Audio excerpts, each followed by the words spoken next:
champion select. And we have the Nidalee Kennen, Viz, and Shen to start things off. Ban phase 1. Now, this is a respect ban towards QQ more. What I'm expecting from Isurus is they actually leave the graves open because they want to try and get it for themselves. Then they have a tendency to actually pick up both their jungle and their AD carry in duo because they want to try and guarantee that they have that strong pushing lane, not only in the jungle, but also down at the bottom half of the map. And the fact that Obby, he's actually going a little bit more towards comfort, making sure that he's on that playmaking jungler in order to set up Lyon for an early game lead. And what he did last time on Kha'Zix, he can have even more fun early game jungle with Elise and safety. Elise is going to be on the other side. Great early game aggression as well. Can spam that farm if QQ more really just wants to stay in his jungle and the lanes don't need his help. I wonder if Isurus now goes for Lulu, a champion that has actually been pretty high in priority into a number of different compositions. Would be pretty easy for Isurus to pick it up instead. Their focus is on the AD carry. Smiles and camaraderie on the team as they start seeing the picks that are getting locked in here. So now, if you're Lyon Gaming, do you go maybe for the Ashe once again? White Lotus has demonstrated his proficiency. Previous game, he was a little bit hesitant to throw out those arrows. He wasn't quite ready to try and force these fights, but instead he's going for the Lucian. You are correct. This was taken off the boards. If we wanted to see White Lotus on a champion that he can carry, he can make plays on, then this bottom lane combo is the one to do, right? You got Lulu banned last game and Lucian banned. Now you got the Taster's Choice composition together. It's got to feel good for Lyon here that they were able to put that one in. It is going to be a Taliyah lock-in on the side of Isurus Gaming. A little map control coming in for Emp. Been around a while. Says he likes to have that control over the game. We'll see if he can do it with the Wallmaker. Now, normally, I do not like an early rotation of Taliyah because of the number of counters that she actually has available. Like earlier in the day, we saw what an Echo can do in that kind of a matchup, especially Ahri as well. But now you actually have the freedom to ban those away because you are the one that is able to get yourself the first rotation on the next time around. And you also can just ban away a lot of the counters. So I wouldn't be surprised to see champions like the Ahri and the Echo just taken off them. There's the Rumble long-range engage for Pride. Gets taken out. The LeBlanc gets banned, so mid-focus as well. Giving Emp a little bit better of a matchup here, as you would expect their first round last pick to be their mid laner. Last ban for Lyon here is still possibly something in that top side. Just crush that champion pool down as you're already looking at the jungler. I wonder, oh, okay, nice. Kled's dead. Taken off of Pride. This is actually one of his most played top laners. He certainly has a lot of comfort on it. And Gerald, he's saying, you know what? Nah, I don't know. I'm good. I'm good, thanks. He may very well go for something a little bit safer now. I feel like Kled plays to this tournament so much for having a team that continues to fight these long fights, being able to throw off a fight with dismounting and remounting. So that is a very good ban from Lyon here. Also, like, if you think about it, ooh, nice. We did see the brand come out yesterday, in fact. Absolutely. Down in the bottom lane. Didn't quite have as much success as one would have liked. However, today perhaps things could be different. You have a powerful bottom lane. I am surprised that they wouldn't go for something like a Zyra, who typically has a few more utility tools in her kit. She's a little bit more powerful during the laning phase. But, Lyon, okay, this is a fun draft. We get to see the Galio again. We're going for the Protect the Oddie comp. I wonder if they're going to round things out with an Orianna. Orianna's fine into the matchup against Taliyah. You have all this protection built around Oddie, and you're basically saying, you know what, Mr. AD Carry, you can be the superstar for our final game. So ready to see it. Got one yesterday. Very fun to watch play, fun to watch teams kind of consider the engage and then be able to use it, since you're not just diving in with Galio to be a hero. It's about how you can save your team. There's the Ahri. They didn't want to ban it. Or on the other side, rather, so they could pick it. And Lyon's happy with that. You can pick yourself a good matchup for top lane. Galio is a pretty versatile, but he still struggles into the same sort of pressure top laners like Renekton and Gnar. And so Pride, given that he does like to usually play these kind of bully top laners, it's no real surprise that he has moved towards the big lizard man up in the top lane. Interesting. White Lotus from the Ashe 006 game to having just about all the support you could need on a team if you didn't have Ori in the middle too for another shield. But having that Galio jump on top of you means a lot of safety. We'll see how it plays around it. Isurus has a team that could probably kill you before that Galio gets there, though. A very volatile fight coming in from them. We'll have to see how they decide to play it. 20 seconds before we get in. And what I'm excited for is the fact that Isurus Gaming were actually very well known for this Renekton Elise combo up in the top half of the map. They love to just constantly dive and dive and dive, and you can do it because you have such powerful pushing with the Renekton. You have the ability to set out these early dives. Remember that Elise level 2 roam up top lane to shut down the Shen with the whole Darius combo too. And I feel like that Isurus Gaming, they're looking to repeat that. They want to try and shut this Galio down and net themselves some control over the top half of the map. All right, 2 more games to go on the day. We're going to be loading in right now. Lyon Gaming versus Isurus. As we get on to the Rift, still one after this, Gigabyte Marines versus VP. So don't be going anywhere. You can see smiles on the screen. I know you're smiling at home. We've had some crazy games already to start the MSI play-ins.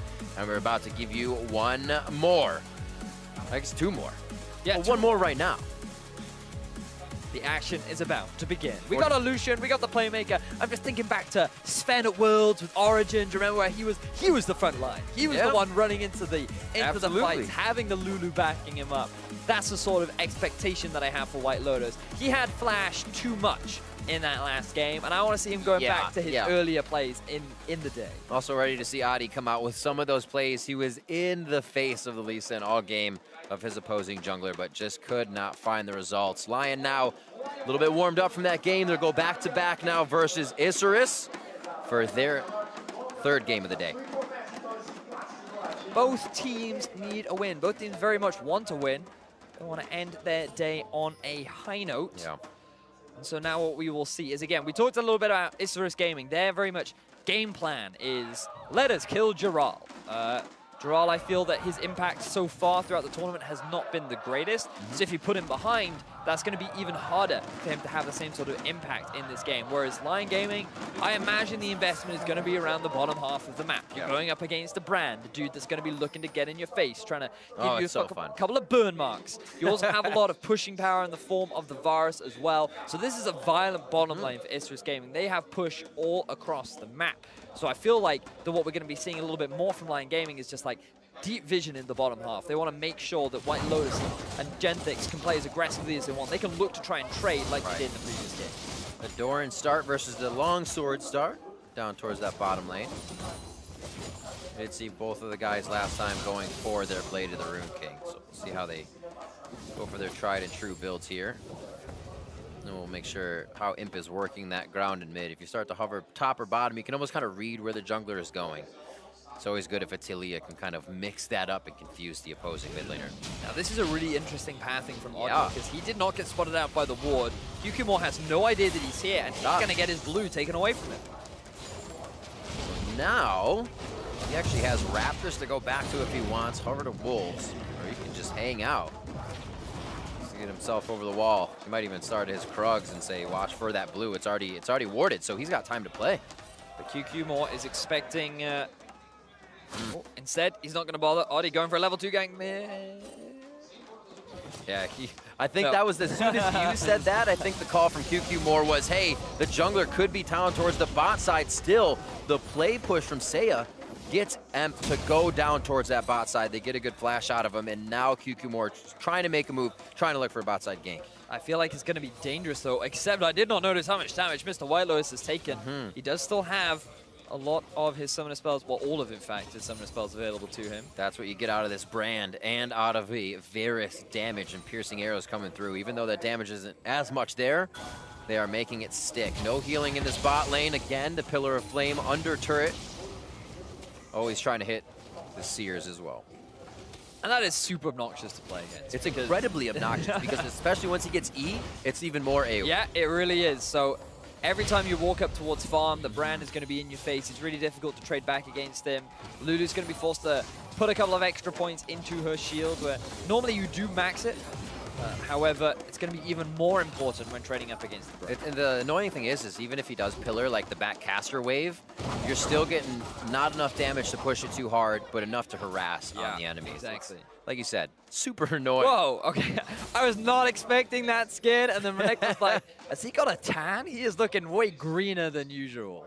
Not feeling well, a little seasick as he runs through the river. Towards the top, like we said, we got the push in, but Kyukimore actually hasn't been able to deliver love to the top side. We heard the analyst saying Kyukimore does get a bit of that aggression towards him early, has trouble handling it, and here again, he's going to have to try and recuperate and call an audible off his original pathing. Little justice punch to the face as the call gets pried out with some HP. So, very steady early game so Yeah. far. Adi with the moves in order to steal away some of the camp's experience away from QQ more. You can see that he is suffering right now in terms of mana, which is hurting his clear just a little bit.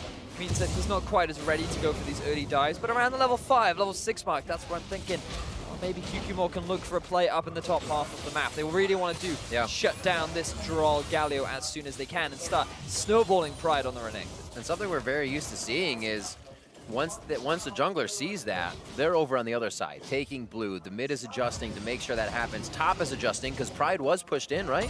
So they actually could have been over, but the 3 buff start here for Adi, doing very well. And we'll see how he continues it. Very early magic resistance being bought for Seiya, identifying the high amount of magic damage on the side of Isurus Gaming, so he's just compensating for that. And interesting that we saw this yesterday as well, the actual prioritization of the I forget the name of it, the little blue cannon thing that squirts out ice. Oh, GLP. The GLP, yes. I was like, the little blue can. Oh, ice, Yeah. ice, got you. Yeah. I thought you were talking about the minion, yeah. Hextech GLP. That's the badger. Right, so we've been seeing a lot more recently. I'm actually not a massive fan of it because when you weigh it up against the value of a Morellonomicon, I feel like that it's not as strong. It means it hurts your roaming because you don't quite get the cooldown reduction. Yeah. The immediate power that you get is decent, but I feel like you could also get the same sort of effect from a Rylai's. I suppose the advantage is you don't now need to build that Rylai's. Instead, you can just diversify your itemization, perhaps go for an early Leandries, and then you can also get yourself an early Void Staff too. So go for more of the penetration build rather than the AP sustained poke damage build. See what his choice is. This game, obviously, the belt. I've seen it more and more. Allows you to get up close, get those kills, but right now he has not got any action as well. Seiya hasn't seen too much from pushing him in. The flash blown onto Emp has left him alone. Thought there'd be a return.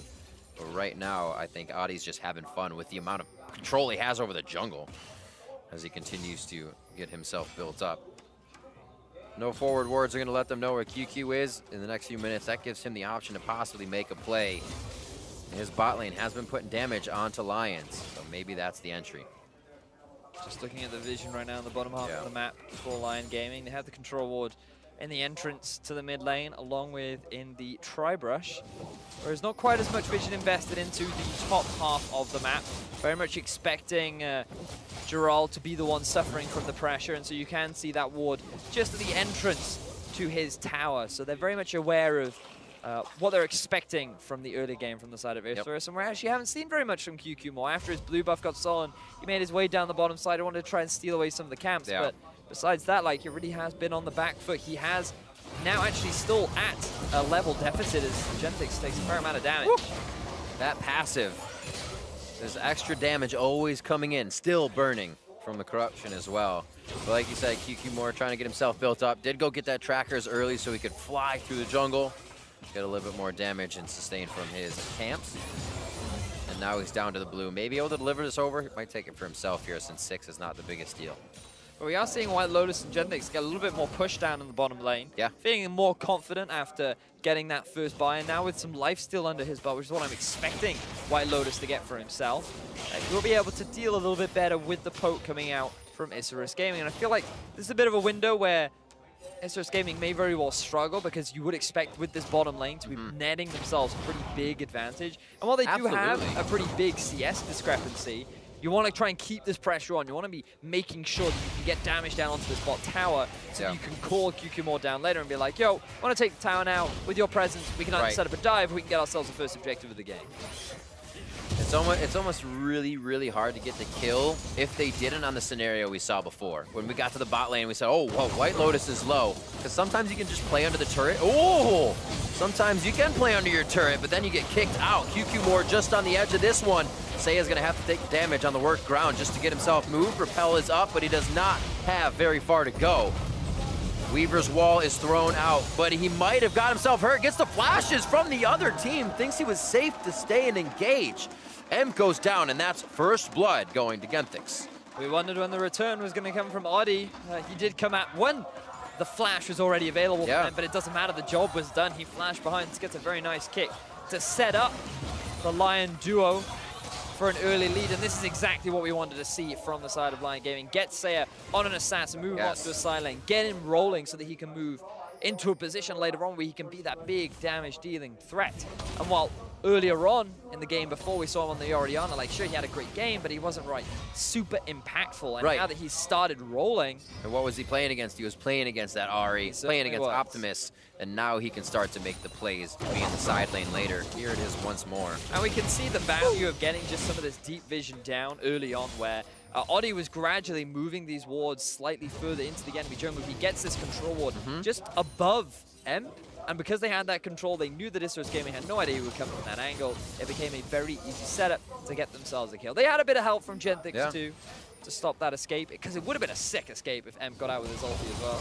One thing I got to give these guys credit for, maybe it just looks like a lot, or they're keeping them up if they're cleared, is Lion's early game wards are always there. I said it last time at 5 minutes last game that it's always easy to do these things when everything's in your favor, but here in another game, they're keeping the wards up. Total vision of this rotation down mid. Have to blow flash, but still, that's you being alive.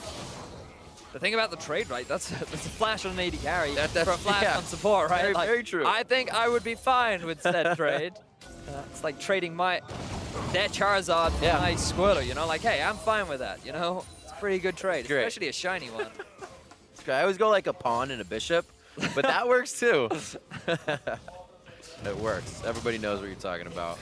Easy farm here at the turret. The method to the madness is known at this point by these guys on the worst ground. So M's not getting as much damage. Finds himself where he hasn't been digging too much, but he might have digged himself his own grave. And that's dug, not dig, but he's down, and that's another kill. 2-0. And Oddie comes in, steals the kill after all of Saya's hard work. But still, he's just sharing the gold, you know, sharing the love, and they will be able to get a lot of damage down now onto this tier 1 in the mid lane. QQ tried to get some kind of response down in the bottom lane. Now we get to see whether or not they will be able to get this tower. But Isurus Gaming, this is not the early game that you wanted.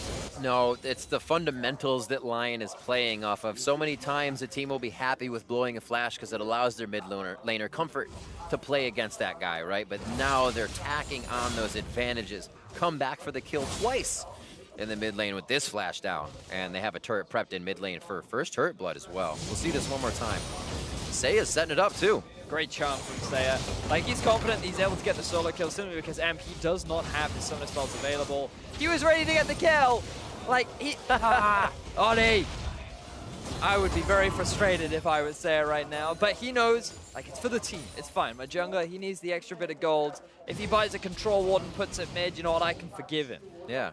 I mean, he could have I was going to say he could have safeguarded to him real fast, but may not have had time. Either way, kill secured. That's what KS stands for. As QQ heads back to his jungle here to clean things up. He's done a pretty good job on the bot side just because they had some time to live, but the bot side is being hovered by Oddie right now for a third return on this flash. Here's the charm as he pinches himself in between the turret. That just makes it a very scary pathing move, but Emp is able to dodge out. Both skill shots end up missing. Good sidestep from Emp. Yes. Yeah, let's give it to Emp. Good sidestep from him. Well, the dodge out from that. Honestly, he looked to pinch himself in the turret, and that's a for sure death. And you say, whoop, nope. Yep. So just using that rock surf passive too, you know, right next to the turret. That's true. Just sidestepping out the way. Everything. Like the slide and glide, good awareness. He's getting that one in full. Let's see if QQ can respond with the dive mid. You say whatever you can do, we can do better. Let's see if they can put that on the plate here, just on the right side there, being clear. QQ says nope, and it's a good choice. Gets him on the work ground. Gets back to safety. So now, let's go back to what we were talking about in the early game, right? Remember, Isurus game, they had push up top. They had the push down bottom. They also had push in mid early on, and they needed to try and utilize these pushing lanes. They wanted to just keep wearing down onto these early turrets. What we saw is Pride, he actually ended up getting pushed back a fair amount, like didn't get the damage down, as Oddie now is in trouble. Oh, the charm went past. They're going to be able to get both in the fight now. There's the kill coming in into Emp. That's going to be another falling. QQ Moore is literally just trying to keep Emp alive, but finds himself falling now in his first death.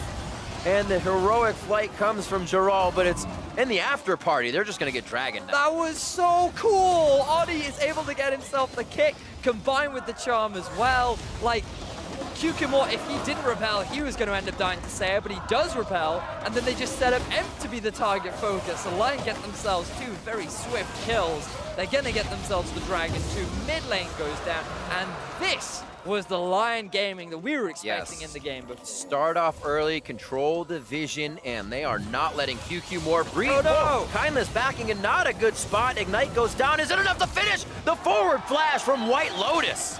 And if it's up, he will go forward. And Ginless, he still has his flash, isn't quite able to use it. He thought that he would get away, but ends up losing his life instead. But let's backtrack to how this all set up. Oddie trying to get some vision. It looks like he's in a serious situation. He gets the kickback, and there's the charm. Oh, perfectly set up to get onto both targets.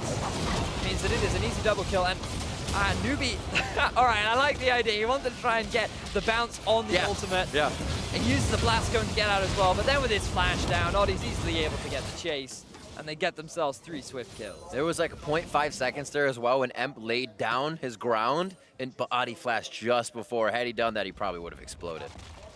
Whew, so many things happening in a fraction of a second there, and I feel like that's almost well coordinated. Lyon saying, okay, that was great. That happened in our favor. Here we go again. Sure. Oh, right back onto him. Pops him up against the wall to make sure he's placked up, and they lock him down. The cleanse not coming up. The flash not there enough. And even Genthix can take a few front-end bursts here from QQ Moore to get the team back into position. Kindness rotating through the jungle with Newbie. It's going to bounce, but it's not going to do enough. Body low.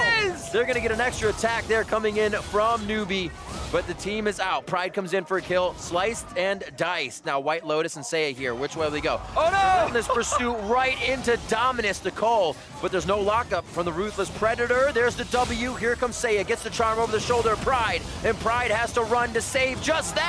He goes down to White Lotus. QQ Moore and Kindness now trying to get in here.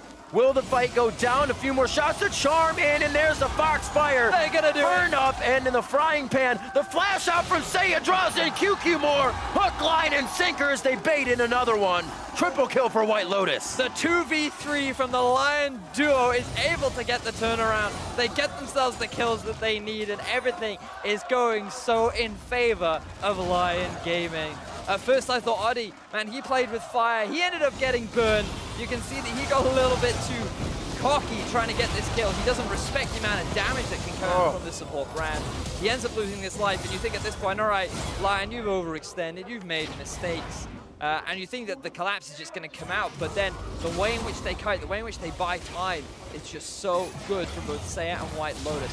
Notice that Pride, he gets locked up in the animation of his W, which makes it easier for Saya to be able to land the charm. And then Kinless and QQ just disengage at this point. They don't even realize that Saya still has his flash around this entire play. Another charm lands from Saya, and they're able to get themselves a triple kill. Oh.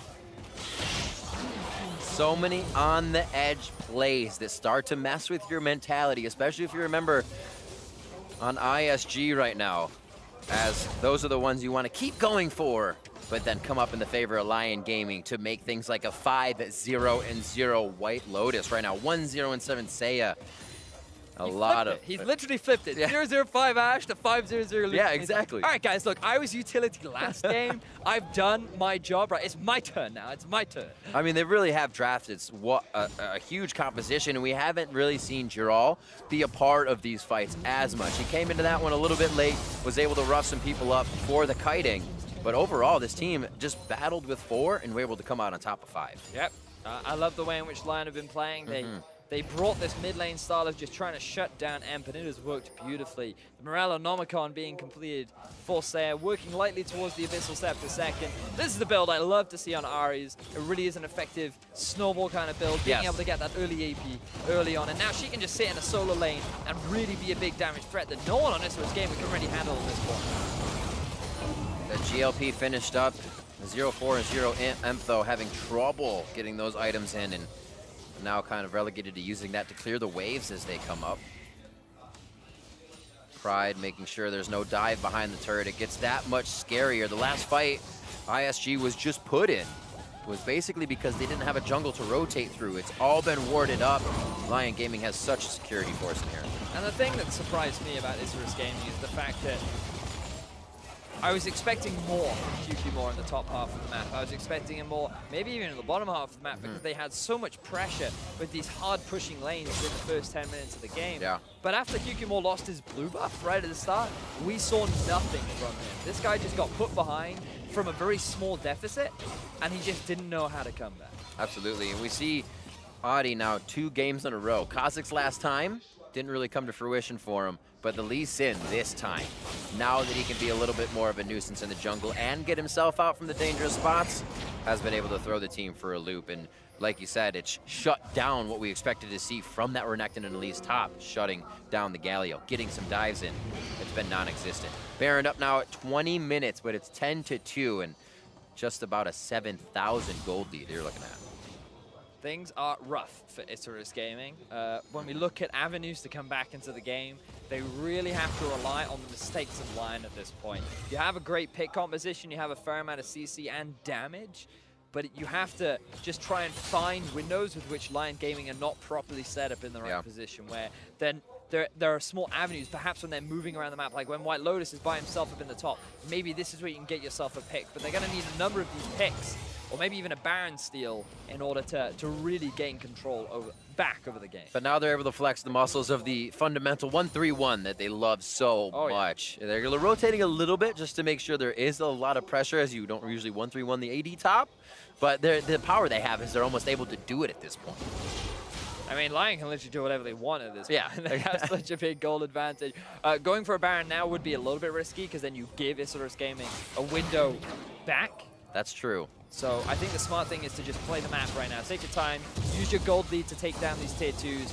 Then once you've gotten that, then it becomes much easier to control the jungle, and then that's when you start playing around the Baron. Just gotta make sure your confidence doesn't get you in trouble at this point. Very easy to feel like a second tier turret is diveable.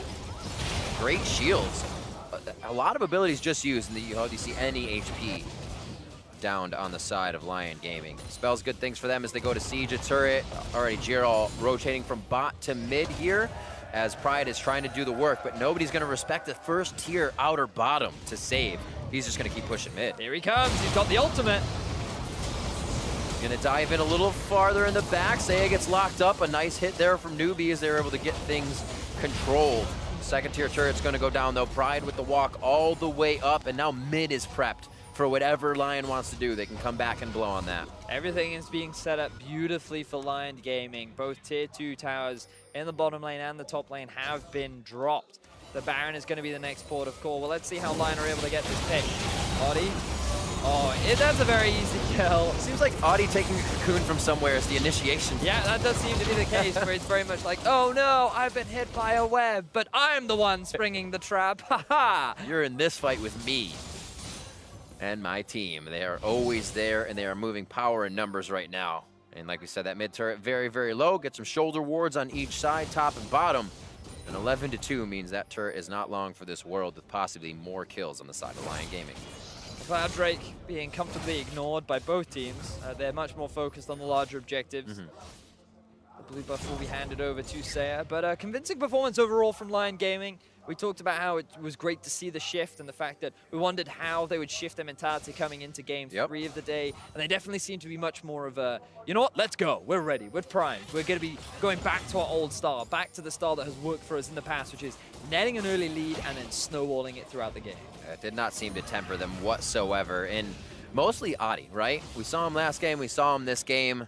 Stealing the Baron, or I'm sorry, stealing the Dragons, feeling pretty good, but also had his own knockdowns and his deficits. So be able to go around, get the team going, really helps them catapult this game. White Lotus been doing his own thing in the bot side. They've gotten some interesting rotations throughout the game to actually get that bottom lane fed and make sure they keep QQ more down. Again, something we heard from the analyst desk, that he kind of has to have a good game for ISG to really flourish in the lane, somebody to come out on top. I mean, Pride's going to be up there doing what he can, probably not kill it, but if he had that help of QQ more, as we said before, he could have had an early game where they would accept fights like this, where just the AD carry is taking Dragon. Yeah, my expectations were a little higher from Isurus Gaming this time around. Woo.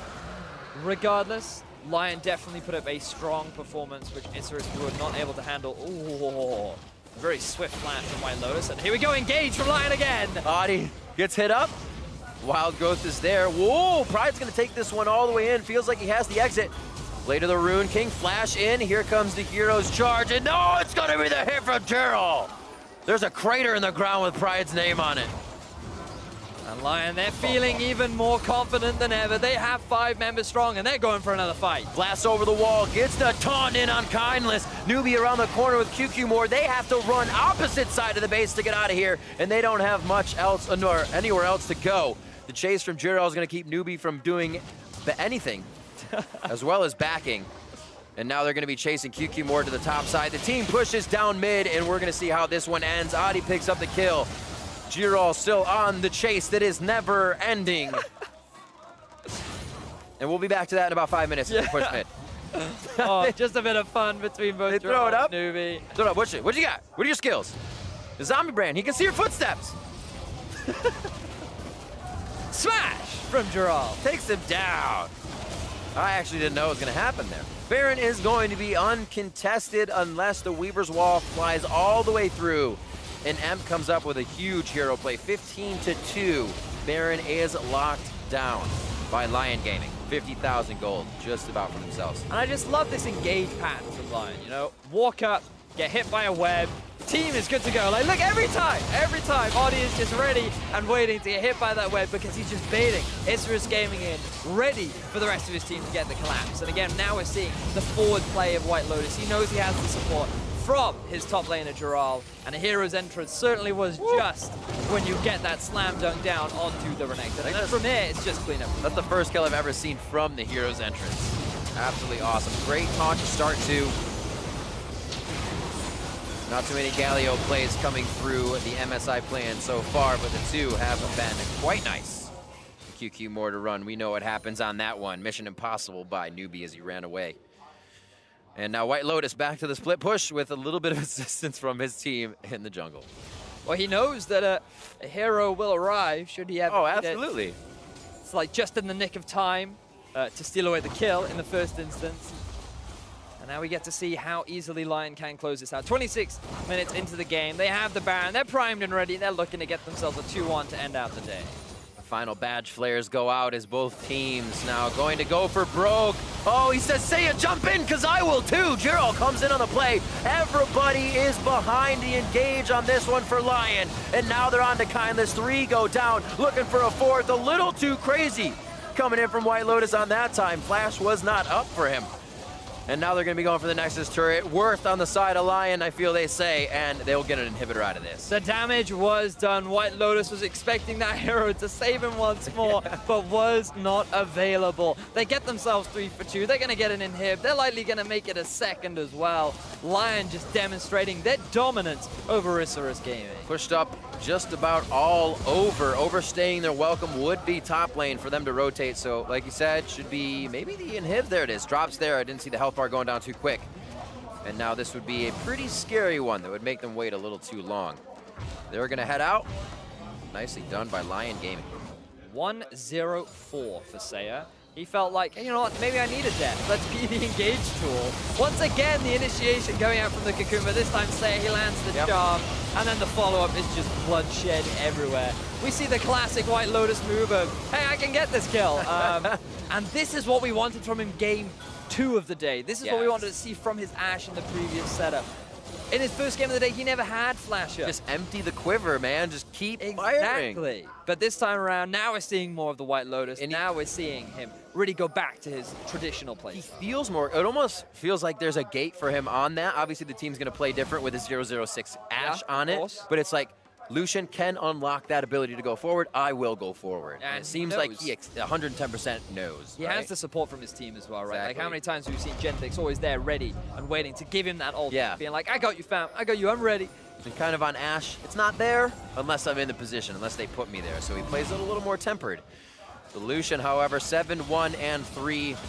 Right behind that mid laner with 1-0 and 14. Adi goes in, gets QQ more. and under his skin as well. Pride coming in, just tried to get to the backside of the team fight, but he's gonna get dropped before he can do too much. One last shot, it is gonna be Seiya to get it out. He goes in with the wild growth onto QQ, kicks him away, but no resonating strike to follow. White Lotus straight for the shot of Kindness, turns around, gets another one as the Itsy Bitsy Spider drops from the spout and goes down. Just Newbie left, no summoners for him. He's gonna be on the fountain, and Lyon bounce back to look to go 2-1 here as they start their plays in the play-ins, 22-4, making a great comeback here in game 2, and they will finish on the Nexus 30 minutes in. Swift demolition from the side of Lyon Gaming. Isurus could not handle the unrelenting pressure from Audi in the mid lane. And from the team of Lyon, just getting such a massive advantage early on, spreading it across the rest of the map. I was expecting a little more from Isurus. I wanted to see the classic Elise Renekton combo that they have brought out during the regular season. The plays where they always try to snowball the top, transition that throughout the rest of the map, but we did not see that come out. And unfortunately for them, Lyon were feeling proactive in this final game. Yep. Great start coming out of the jungle. Adi again playing hard. As the players say GG, you can kind of tell throughout that game the discombobulation and the structure coming out of the jungle, getting any assistance when it was necessary, being able to transfer buffs. Those were necessary for QQ being down so far. I think he took 2 or 3, then they were able to transfer some off, but at that point, they already had invasion in their jungle, and the transfer was very tough. It surprised me how far behind QQ got put just after losing that first blue. Like, we just did not see any kind of activity from him, just responding to the pressure of Audi, and honestly just not quite matching it. Well, great game by Lyon to bounce back and to break down that win from Lyon Gaming. Let's send it over to Dash and the analysts. Thank you very much, Rivington. Absolutely a great game out of Lyon Gaming here. And where was this team 1 hour ago? I mean, we just watched them have a slow bleed 45-minute, 50-minute kind of inactive game, and then this time just a whole new look for the team here in game 5 of the day. I don't know where it came from. Maybe it's because they had the first game, then they play the 4th game. There's that kind of 2-hour gap where they're not doing anything, but something kicked them in the ass because this game they came out swinging. Yeah, they had the added bonus as well of watching Isurus play beforehand, perhaps downloaded their style, but definitely went backstage, had their coffee, they were ready to go. Well, yeah, and with that, we came out with a new look in terms of team comp as well, right? We had asked, put some resources behind your ADC. This guy has been going off all day long, and what do? We finally get the Lulu Galio to boot. I mean, I think the other thing, too, is that they have resources, or playmaking champions that can do their own thing. When we saw them all relying on a big, grouped-up 5v5, sometimes they can be hesitant, but this time around, an Ari can go in, Elise can go in on his own, even a Lucian, a little bit, like you said, with that Lulu enabling him, knowing that he has that extra protection, can dash in and go crazy, and we saw that's kind of what happened, was a lot of skirmishes in the early game. I know you guys haven't seen much of Galio just yet, but in the LPL, there is a couple of combos that is absolutely legit. One of them we did see here with the Ari is the Galio backing him up, because you can actually engage with Ari and then know you're going to be a safe player there. You don't have to go zone use, you have to trust the damage reduction out of your team, but when combos like that connect, you've got the Lulu Lucian for the exact same thing, and Lee Sin, his own man. It's a synergy I hadn't necessarily considered until you pointed it out, the idea that Ari as a mid laner can be aggressive with her first and even maybe second use of the ultimate in order to give Galio a target to jump in with. At that point, you can still reposition as you want as a damage dealer, and now your tanks are in and acting as a frontliner. So very cool synergistic relationship between those champions, and we saw it play out quite perfectly here. Before we get to some of those team fights, though, I want to talk about a specific player, Acer replay worthy here in the mid lane. Seiya on this Ari individually was playing like a rock star. Right, him and Adi popped off together in the early game, getting a lot of skirmishes around the mid lane. They get that first one. Here comes a solo kill. Shortly after that, they were able to get the flash down off Emp, and then they just abused him over and over with this kind of fighting that they get in. It is Adi actually who comes in and steals this kill. It should have been a solo kill, but that's that jungler mentality. And then they get into another crazy skirmish, this time around bot side blue jungle. And the moral of the story here is that no matter how hard you try, Seiya just will seem to hit every single charm that he was throwing out. Every single time there was a fight or a skirmish, he just managed to connect that. All right, and so that's just a small little highlight reel for him. Of course, he played phenomenally throughout the game. I want to take a look at another replay, 16:30 into the game this time. Starting, here we go at the Wolves, all the way down to the bot lane. But both him and Lucian together. Yeah, White Lotus feeling like he was getting a little left out with all that skirmishing, wants to get involved with it. This one getting a little over-aggressive, and it looks like Isurus might come around and turn this one, especially when he hops the wall here right into an ulting Renekton, but then he's like, hey, I want a Nacer replay. He's trying to get his own right now. Tries to turn this one back with the help of Sia. Yeah, he may need to change pants after this because he dashed into a Renekton, but he's got the partner in crime of his mid laner there. So between Saya and White Lotus, throughout every single game they've looked strong in, they've been able to complement each other. Flashing the icon throughout the fight as well, while landing skill shots. That's when you know you're feeling pretty good about your game. Absolutely. So good on them for stepping up both on the individual level, but then once again also illustrating to us that they do have other directions they could go when it comes to style and team comp. If anything, this just makes this group, Group B, that much more interesting for me. If you consider the fact that they did lose to Gigabyte Marines, but in a game where we do feel like it really could have gone either way, with these two teams out to the front of this group, possibly two horse. I'm not going to count out the other two teams just yet, but makes for what could be a very exciting finish here to the group on the second day. Especially when you look at that game where they were both playing these two really standard team comps and going for full 5v5s and neither really pulling the trigger. This time around, a lot more comfort champions. It's fine to play an aggressive style. If that's what you're used to, then pick to it. Don't just go for this. You know, their team comp before was a great team comp, but if that's not what you're best at, don't play it. All right, well, this game was plenty exciting. We got one more game left to go. Coming up next, our final game of the day, Gigabyte Marines versus Virtus Pro. Come join us and see who comes out on top after this break. Weaver's wall is thrown out, but he might have got himself hurt. Gets the flashes from the other team. Thinks he was safe to stay and engage. Trouble. Oh, the charm went past. They're going to be able to get both in the fight now. There's the kill coming in into M. That's going to be another falling. QQ might go down. A few more shots. The charm in, and there's the Foxfire. They're going to do Burn up, and in the frying pan, the flash out from Seiya draws in QQ more. Hook, line, and sinker as they bait in another one. Hero comes in on the play. Everybody is behind the engage on this one for Lyon. And now they're on to Kindless. 3 go down, looking for a 4th. A little too crazy. White Lotus straight for the shot of Kindless, turns around, gets another one as the Itsy Bitsy Spider drops from the spout and goes down. Great comeback here in game 2, and they will finish on the next.